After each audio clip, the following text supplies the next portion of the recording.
तुलसी माँ की एक प्राचीन कहानी आप लोगों के सामने मेरे चैनल के माध्यम से प्रस्तुत है। सुनिए उसको।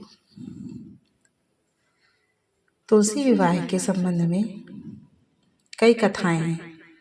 उन्हीं में से एक कथा ये भी है। एक परिवार में ननद भाभी रहती थी। ननद अभी कंवारी थी।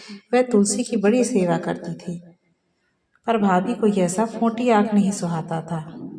कभी कभी तो वह गुस्से में कहती कि जब तेरा विवाह होगा तो तुलसी ही खाने को दूंगी तथा तुलसी तेरे दहेज में दूंगी।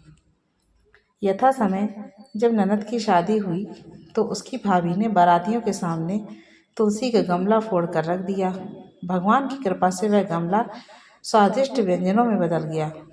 गहनों के बदले भाभी ने ननद को तुलसी की मंजरी पहना दी तो वह सोने के आभूषणों में बदल गई। वस्त्रों के स्थान पर तुलसी का जनेऊ रख दिया तो वह रेशमी वस्त्रों में बदल गया।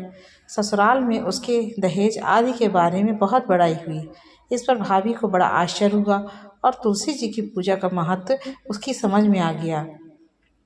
भाभी की एक लड़की थी। वह अपनी लड़की से कहती कि तू भी तुलसी की सेवा किया कर, तुझे भी बुआ की तरह फल मिलेगा। पर लड़की का मन तुलसी की सेवा में नहीं लगता था।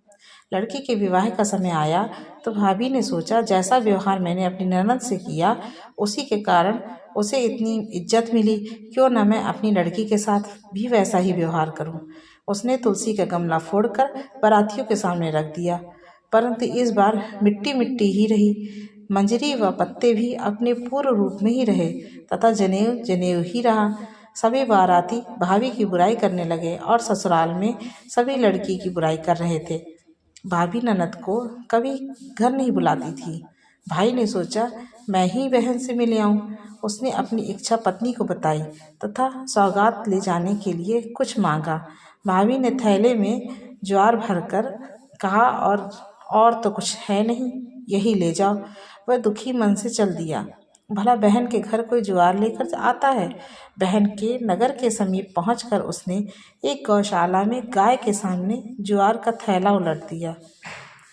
तब गौपालक ने कहा, ए भाई, सोना मोती गाय के आगे क्यों डाल रहे हो।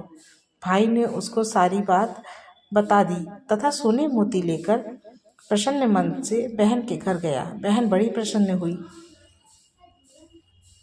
जैसी उनकी की तैसी सबकी करिए तुलसी माता। जय हो तुलसी माता की।